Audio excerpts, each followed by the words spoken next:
وبكده يا اصدقائي الشاب ده اللي عنده 21 سنة اللي لسه طالب قدر يصمم موقع ويكسب منه $1,000,000 وزيادة. السلام عليكم ورحمة الله وبركاته. النهاردة يا أصدقائي هنتكلم عن فكرة ملهمة للشباب، يعني معلش اليائس اللي أنا بشوف على الفيسبوك بعض الناس داخلة أو هنا على القناة حتى ناس بتعلق البرمجة خلاص، الذكاء الصناعي يقضي على الوظائف، الكلام ده. النهاردة هقول لكم فكرة ملهمة قوي هي حصلت في سنة 2005 بس ما زالت قابلة للتكرار لحد يومنا هذا. في سنة 2005 في شاب عنده 21 سنة كان لسه طالب. الشاب ده عمل موقع وقدر ان هو يكسب من وراه اكتر من $1,000,000. اكتر من $1,000,000. يا ترى ايه الموقع اللي ممكن يكسب الفلوس دي كلها في الفترة دي؟ الموقع ده كان عبارة عن موقع فاضي، تخيلوا بقى، يعني موقع كده فاضي مفيهوش حاجة. كانت فكرته ان الموقع هيحتوي على 1,000,000 بيكسل. بيكسل يعني نقطة. الشاشة بتاعت الكمبيوتر او بتاعت الموبايل بتاعك بتبقى متقسمة لنقط صغيرة جدا. انت لو دققت يعني قربت عينك كده بس ما تقربش قوي بس عشان انك ما تتأذيش، هتلاقي الشاشة عبارة عن نقط صغيرة قوي كده جنب بعضها، وكل نقطة ملونة بلون مختلف. وفي الاخر خالص مجموعة النقط اللي بالطول والعرض دي هي اللي بتديك الصورة اللي انت شايفها او بتديك الموقع او الفيديو اللي بيتحرك او التكست اللي انت بتكتبه جوه الوورد او الاكسل. هو عبارة عن نقط جنب بعضها. فالطالب ده صمم موقع عبارة عن 1000 نقطة بالطول و1000 نقطة بالعرض، يبقى حاصل مجموع النقط 1,000,000 نقطة. وعرض انه يبيع النقطة $1. ساعتها في 2005 كان لسه النت فكرة جديدة والناس كانت متعطشة لأي أفكار جديدة. حتى الشركات الكبيرة نفسها بدل ما الناس تدخل تكتب www.bmw.com مثلا أو .yahoo.com، الشركات الكبيرة اللي كانت لسه يعني ناشئة في مجال التكنولوجيا أو حتى الشركات القديمة بتاعت السيارات وخلافه كانت عاوزة الناس تخش على المواقع بتاعتها. فالشاب ده عمل فكرة، الموقع اللي مقسم ل1,000,000 نقطة ده هو هيبيع النقطة $1.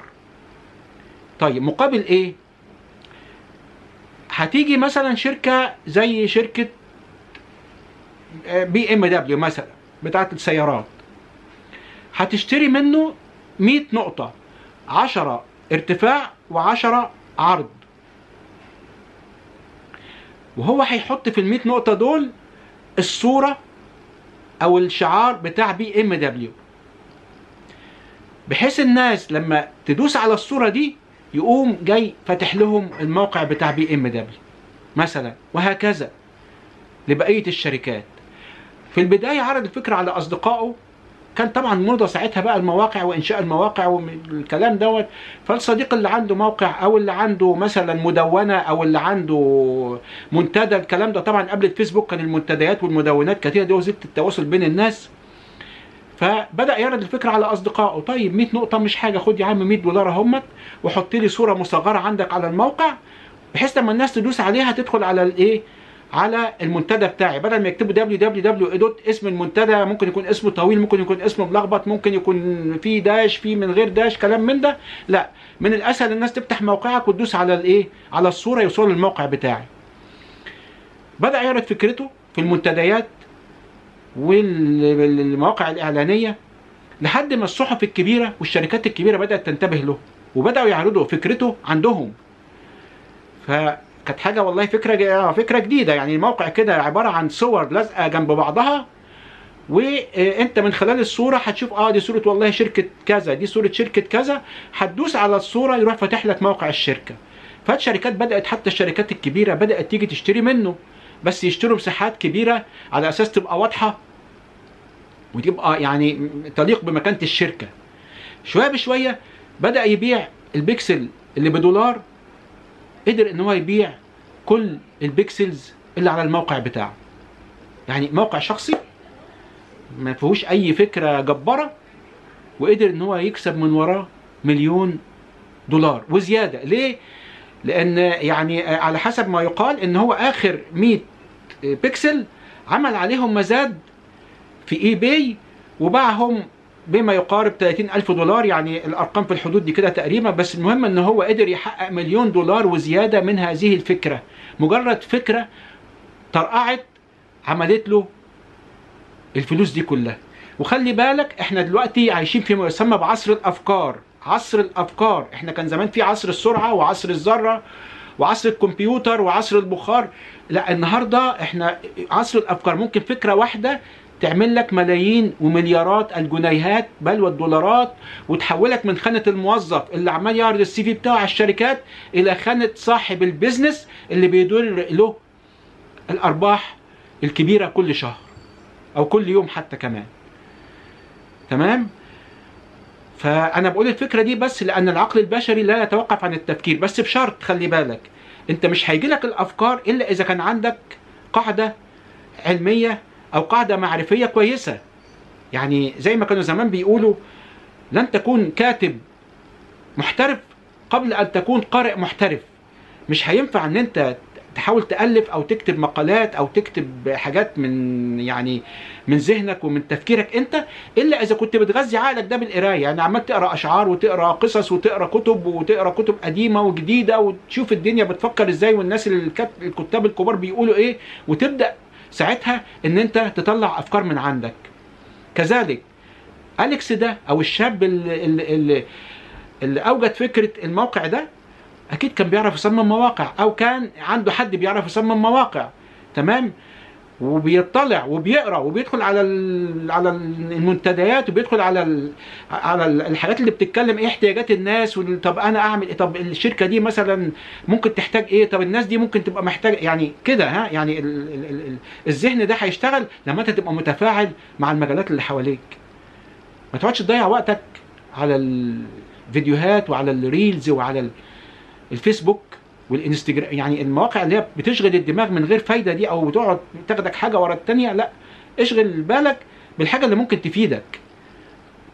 تابع ايه اخر اخبار التكنولوجيا، ايه المجالات الحديثه، وادخل على شات جي بي تي واسال، وادخل على ديب سيك واسال.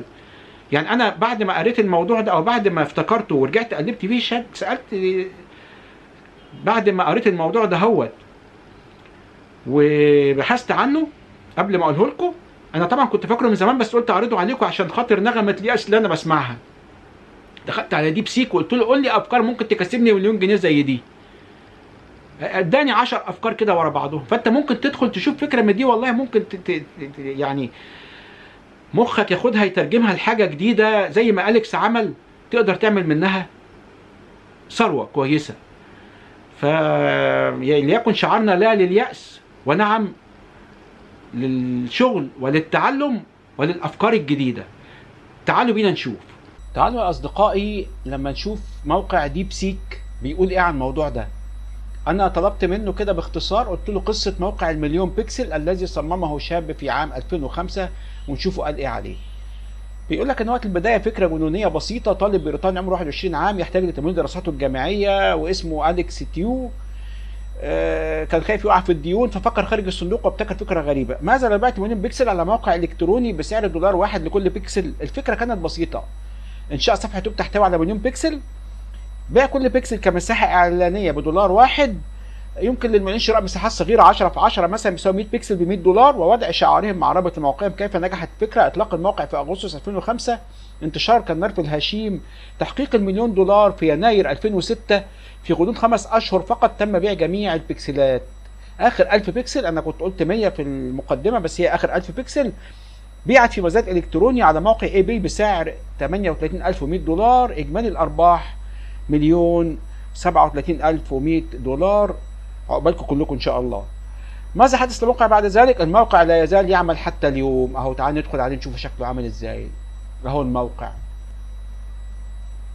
عباره عن مستطيلات او حتى اشكال يعني غير منتظمه، زي ده واخد حاجه زي حرف تي كده مثلا، هنا مستطيلات متداخله مع بعضها ومحطوط الشعار بتاع الموقع. ولما بتدوس عليه بيديك يعني شرح مبسط كده للموقع ده بيعمل ايه، او رساله دعائيه كده بتقول الموقع ده بيعمل ايه او بيتكلم عن ايه. فري هوستنج، مش عارف رنت كليكس، مش عارف. يعني شوف مثلا هنا ياهو، لما نشوف ياهو كده، لا ده بيتكلم برضو عن اعلانات على ياهو. في ناس هتلاقيها واخده مساحات صغيره قوي بقى، يعني كل واحد على قد امكانياته. يعني في بص واحد هنا واخد مثلا ده بلوجز ذات ار ريلي بورنج فاينانشال. انا بص ده مثلا واخد ايه، مثلا بتاع 10 بكسل في 10 بكسل مثلا ب $100. وفي واحد ادي واخد مساحه كبيره شويه، وهكذا. تمام. تعال نفتح اي حاجه، وليكن ده كوربريت جيفتس مثلا اهو. اول ما فتحته دخلني على الموقع اللي بيشير ليه اللينك ده. ادي فكره الموقع يا جماعه ببساطه زي ما قلنا عليها. وهنا فوق بقى خلي بالك بيقول لك ايه، ادي عنوان الموقع 1 مليون بيكسلز، زي ما قلنا 1000 في 1000 يبقى مليون، وبيقول لك $1 بير بيكسل، واون ا بيس اوف انترنت هيستوري، وهنا سولد اوت يعني ما عادش فيه بيكسلز للبيع، خلاص الموقع كله متاخد. تعال نشوف برضو نكمل مع ديب سيك كده.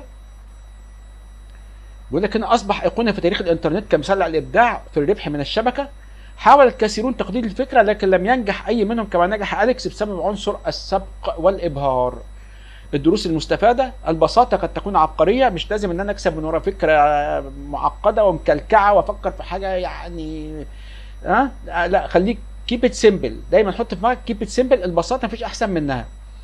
التسويق الذكي، يعني هو ساعتها كان التسويق عن طريق المنتديات وعن طريق المدونات زي ما قلنا، فقدر ان هو يسوق عن طريق الحاجات اللي كانت معروفه على ايامه، وبدا باصحابه وبدا باهله وهكذا. ما قالش مفيش مستحيل، لا، بدا بالحاجه البسيطه وكبرها بعد كده. توقيت مثالي: في 2005 كان الانترنت لا تزال في مرحله الغرب المتوحش، مما سمح لظواهر مثل هذه بالانتشار.